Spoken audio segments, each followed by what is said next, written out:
warahmatullahi wabarakatuh. Kami akan menjelaskan tentang metode analisis kebangkrutan. Jadi yang pertama yang akan kami bahas yaitu pengertian dari kebangkrutan dan metode analisis kebangkrutan. Yang kedua, penyebab dari kebangkrutan dalam suatu perusahaan. Yang ketiga, pentingnya perusahaan melakukan analisis kebangkrutan. Dan yang keempat, metode analisis apa saja sih yang dapat memprediksi kebangkrutan dalam suatu perusahaan? Jadi saya akan membahas tentang pengertian dari kebangkrutan dan metode analisis kebangkrutan. Setiap perusahaan pasti memiliki tujuan yang sama demi kelangsungan masa depan sebuah perusahaan, yaitu untuk memperoleh laba atau keuntungan yang lebih untuk jangka panjang perusahaan, guna untuk bertahan dan eksistensi di dunia bisnis. Namun ada satu hal yang dapat membuat semua perusahaan tidak bisa mencapai tujuannya tersebut, yaitu kebangkrutan. Kebangkrutan adalah suatu kondisi di mana perusahaan mengalami ketidakcukupan dana untuk menjalankan usahanya.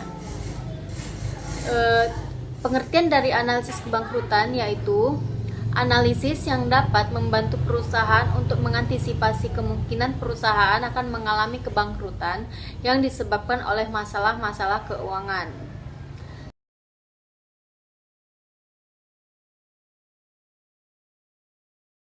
Analisis kebangkrutan dilakukan untuk mengambil keputusan contohnya bagi kreditur, yaitu untuk melihat siapa yang akan diberi pinjaman dan kemudian bermanfaat untuk memonitor pinjaman yang ada.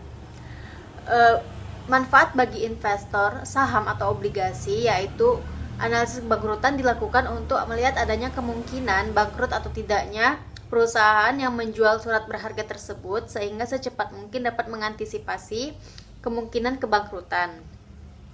Manfaat bagi pemerintah, yaitu dengan dilakukan analisis kebangkrutan untuk mengawasi jalannya usaha yang berada di bawah pengawasan pemerintah dan sedini mungkin mengantisipasi kemungkinan bangkrutnya suatu usaha tersebut.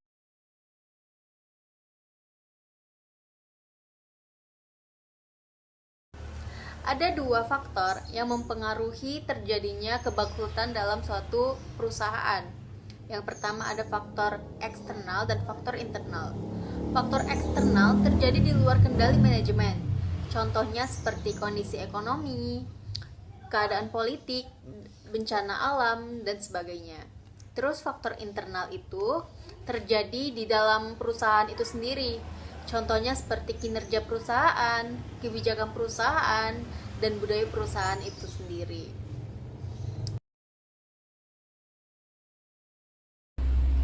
Selanjutnya, beberapa metode analisis untuk memprediksi kebangkrutan. Sebelum melakukan analisis, kita harus mengetahui bagaimana caranya. Ada berbagai macam model untuk menganalisis potensi kebangkrutan perusahaan.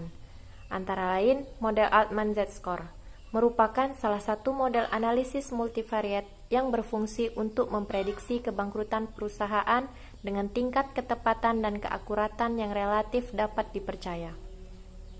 Model ini memiliki akurasi mencapai 95% jika menggunakan data 1 tahun sebelum kondisi kebangkrutan. Model Altman Z-Score merupakan model yang menggunakan berbagai rasio untuk menciptakan alat prediksi kesulitan. Karakteristik rasio tersebut digunakan untuk mengidentifikasi kemungkinan kesulitan keuangan masa depan. Penelitian ini bertujuan untuk mengetahui prediksi kebangkrutan serta kinerja keuangan perusahaan. Secara matematis, persamaan Altman Z-Score tersebut dapat dirumuskan sebagai berikut. Z sama dengan 1,2 X1 ditambah 1,4 X2 ditambah 3,3 X3 ditambah 0,6 X4 ditambah 1,0 X5.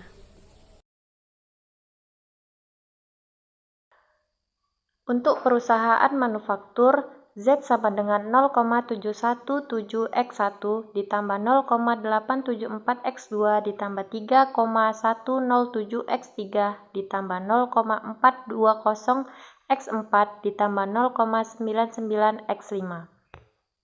Sedangkan untuk perusahaan non-manufaktur, Z sama dengan 6,56 X1 ditambah 3,26 X2 ditambah 6,72 X3 ditambah 1,05 X4. Yang kedua yaitu model Springett. Model ini dapat digunakan untuk memprediksi kebangkrutan dengan tingkat keakuratan 92,5%.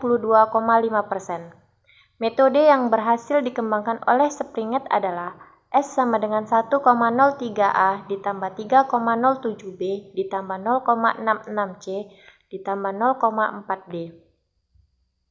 Sedangkan yang ketiga yaitu model Zmijewski.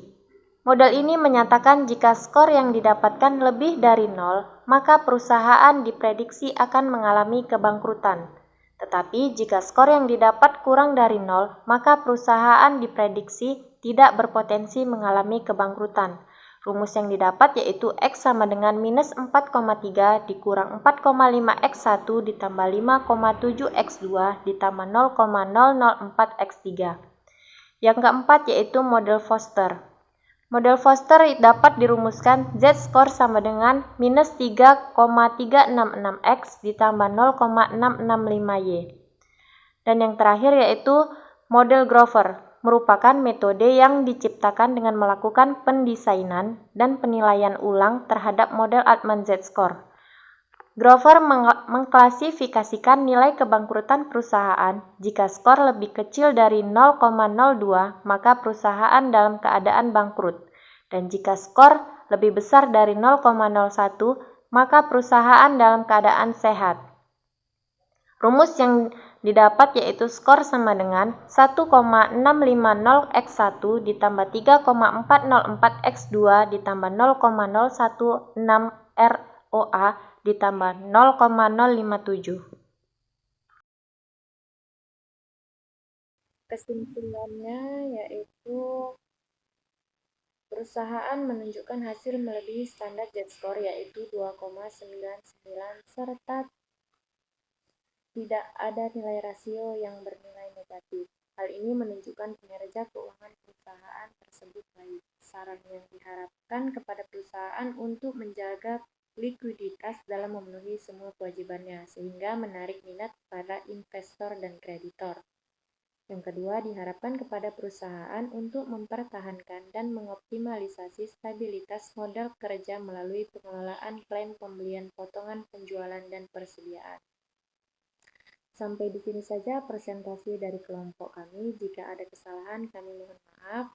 Dan sebagai penutup, saya Dian Ayu Ningsih dan teman saya Dwi Cynthia Anggraini mengucapkan wabillahi taufiq wal hidayah. Wassalamualaikum warahmatullahi wabarakatuh.